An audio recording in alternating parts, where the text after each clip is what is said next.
Manipurda Kanglup anigi irang thoktuna miyam tangdu leitadaba fibamda leirakpa chahi ama henjelakle. Kanglup ki irang asi mamang chahi gi me tang ahumgi nungthillagi haurakkhibani.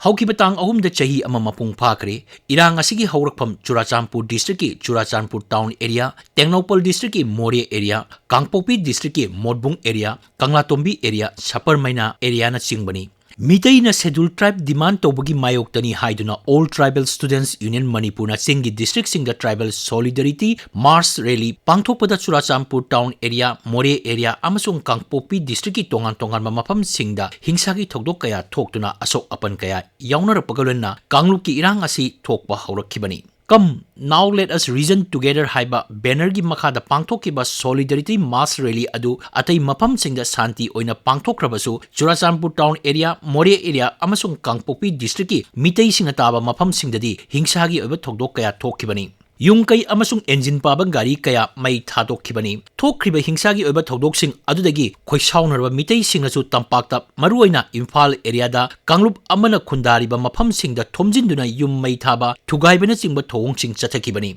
Loinana irang asi yamna thuna atai mafam singdasu sandorakhibani. Irang asigi ahoba numit me tang ahumda yung kay amasung engine panba gari kaya may sakraba amasung mi khara aso apan nangkhrabasu mi sibadi amata yaukhide. Mi sibasi tang mari dagi haurakkhibani. Haujik phawada Kanglup animaki mi sani kungi mathakta sikre. Kanglup animaki oina mi nipugi mathakta thiba khangdana lairi. Mi chahum samri gi mathakta asok apan nangkre. Yum lising taruk tarek ki mathakta mai thadokre thugai nakre. Mi lising yangkai humbugi mathakta lanje nakre. Sing amasung tamgi tongan mafam singda hangba relief camp singda haujikchu mi lising kaya changjapam lowduna lainari. Hana relief camp ta lairambadagi masa masagi yumda hanjanakiba kharabudi yaunakre. Bisnupur district ki lanjenaruba mi khara safaba pibam lakpadagi masa masagi yumda hanjinnaba yaukre. Government na tongan mafam singda saba prefabricated yum singda hongjinduna lainabasu kaya yaukre. Adubu haujiksu masing yamnaba miyam amadi relief camp singda changjapam lowduna lainari. Mizoram da lanjenakiba singchu hanaraktre. Mi lising taragi mathakta Mizoram da lanjenakibani. Manipur manung amasung mapanda hangba relief camp singda haujik phawba changjapam lowduna lainaribasi masa masagi yumda hanjinba yabagi phibam adu haujik phawbagi oina leitabadagini. Relief camp da lairiba singna haujik khawrangna ngainaribasina masa masagi yumda hanjinba yabagi phibam lakpaduni. Masi karamba matamda lakadage mahuksagi phibam hanjilakpata matam kayam kuina changhigadagi haibadudi kanamatana khangba ngamdre. Ngasiga thana numit chahum humbudra mathoini surbai irang asi mamangda numit kharandi yamna nemlurabani.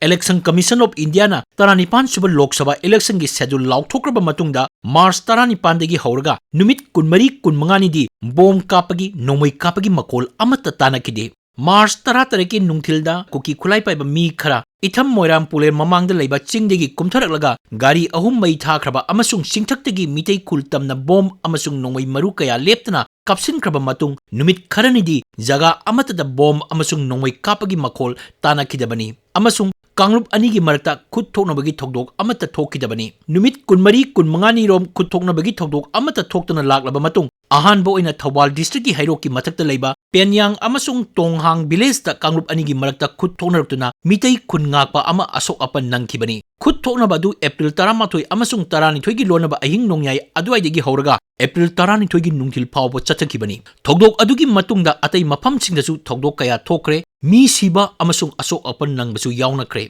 Imphal Dimapur lambida Kangpokpi district ki manungda leiba Saparmaina thong kapkhaikre. Bisnupur district ki Naran Senada leiba CRPF ki camp amada landaduna CRPF personnel ani hatkre aduga anina asok apan nangankre. Haukiba tang ahumdasu kuki khulai paiba singna Imphal West district ki manung channa leiba Koktruk Kadangban amasung Senjam Chirangi mitei kuljingda nomai kapsinduna attack torokpa leiki. State asida haukiba English sing ama chamapan marphudrani thoidagi lising ama chamapan marphudrani pan phawbagi manungda Kanglup ki oina hana sunabagi thokdok kaya masing khangdana thokki. Thokdoksing adu Naga amasung Kuki, Mitei amasung Mitei Pangal amadi Kuki amasung Paitegi marakta thokkibani. Mi lising ama hena siki sangwa kuntrani panom asok apan nangki amasung yum lising taragi matakta may sakki.